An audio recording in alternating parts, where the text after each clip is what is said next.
It's 9 a.m. and you have 3 days to study for your next history exam. It's a tough subject, so you know you have to study at least 4 hours a day, but suddenly you get a TikTok notification on your phone. Your friends just sent you a really funny clip, so you click on it, have a good laugh, answer your friend, and then swipe down. The video you watch makes you giggle yet again, so you swipe down a little more. After enjoying a few short clips, you look up to check the time and realize what felt like 30 seconds was actually 30 minutes. You think to yourself, well, I have 3 whole days, I'll just get around to studying later on. After spending several hours on TikTok, you get hungry, so you decide to get something to eat. You find some snacks in your cupboard, yet as you're about to eat, you realize you can't just eat. You feel the urge to consume content at the same time. Content which gratifies you and almost pacifies you. So you turn on Netflix to continue watching this new series your friends have been insisting you watch. You end up hooked. At the end of each episode, you consider for a brief period of time this be your last, and then start studying. But you think to yourself, I still have 3 days, so I can afford this luxury. Only today. It's late afternoon, and your friends send you a message asking you to go out for some drinks. You think to yourself, I really need to study. But then you remember you can finally all talk about this new series that you've been watching. So you throw away the option of saying no and respond with, I'll be there in no time. You get back home drunk and lay down in bed as happy as can be. You wake up late the next morning, and the cycle continues. This, my friend, is called procrastination.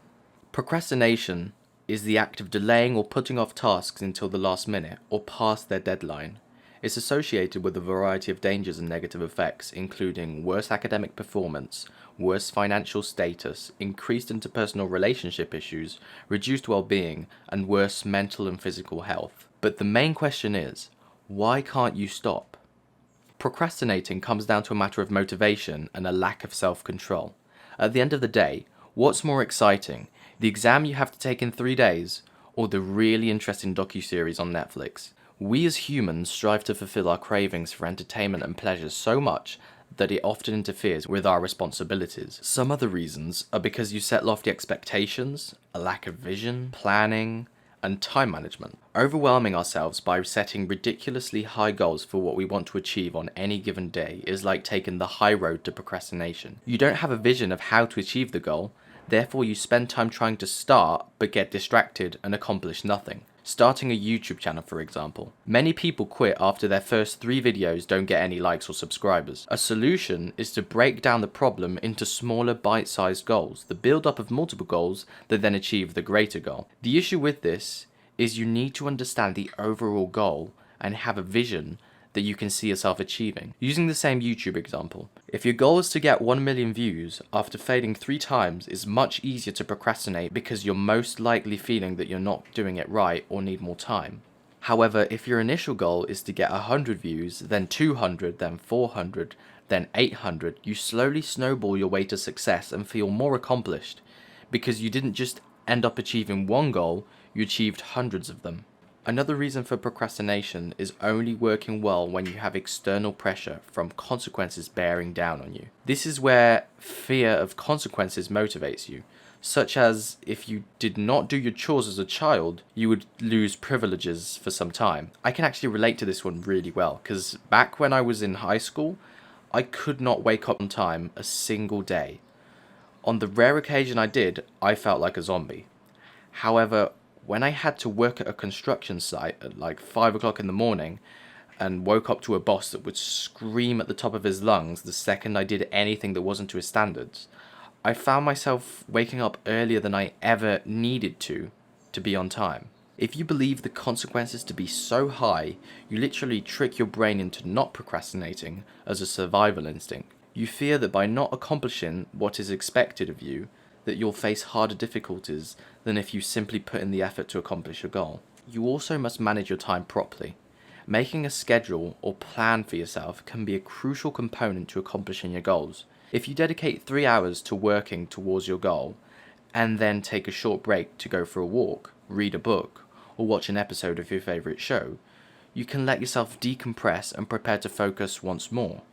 With working towards your goals, you do not want to burn yourself out by putting too much effort and time in at once. Progress should be gradual, and you should take care of yourself and make sure you're eating, sleeping, and exercising to take care of your body so that it may take care of you in return. This will allow you to be more productive in those 3 hours than in 6 hours of constant working, and will keep your mind fresh, allowing you to be more focused on your goal rather than getting easily sidetracked and falling into a deadly loop of procrastination. If what you want to do doesn't align with your goals, it's perfectly normal to procrastinate. If you want to become a lawyer and you're still having to learn the introductory resources, it's normal you don't value those responsibilities the same way you value law school. The way to beat this is by forcing yourself to think that what you are doing will indeed help you achieve your goal, no matter how far off it seems. Most millionaires that work 9-to-5 jobs give credit to such jobs for helping them reach their success today. Not economically, but by giving them the experiences and life lessons that can only be achieved by having to go through them. People tend to use outside circumstances as an excuse to procrastinate. Let's say your friend calls while you're working. You could let it go to voicemail, or let them know you don't have much time to talk. But instead, you take the call and talk for 45 minutes. Or it's a great day to go outside and enjoy the weather, and your dog needs to go for a walk, so you tell yourself, I need to clear my head anyway. 30 minutes later, you're no closer to starting, and now you're hungry again and possibly in need of that nap. You might decide to make dinner over spending time doing your work because, let's face it, we have to eat, right? The world is full of distractions. Facebook, Google, Amazon, Instagram, TikTok, they're all literally designed to make you want to spend time on their websites so they can profit off of advertisers. A way to sort through this is to ensure that you develop a working area, a play area, an eating area, and do specific actions in each area. So when you sit down at the working area, you're not faced with distractions, and you're able to work. When you sit down to relax, you're in a place that you can do that, and you're not faced with work looming over you.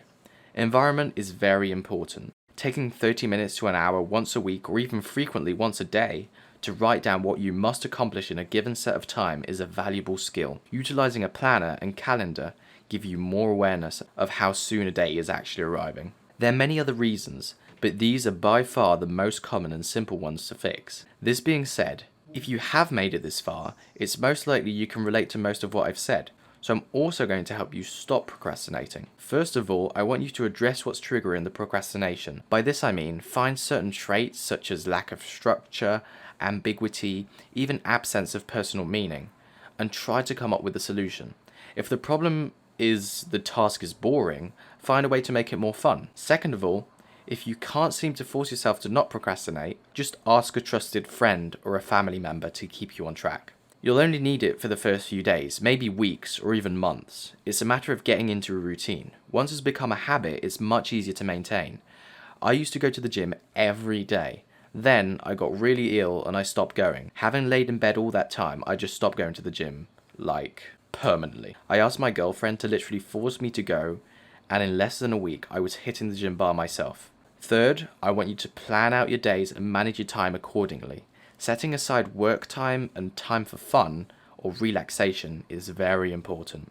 This skill can be applied to set boundaries in all sorts of aspects of your life. And then my fourth and final tip would be to, of course, if you deem it necessary, work with a therapist or counselor.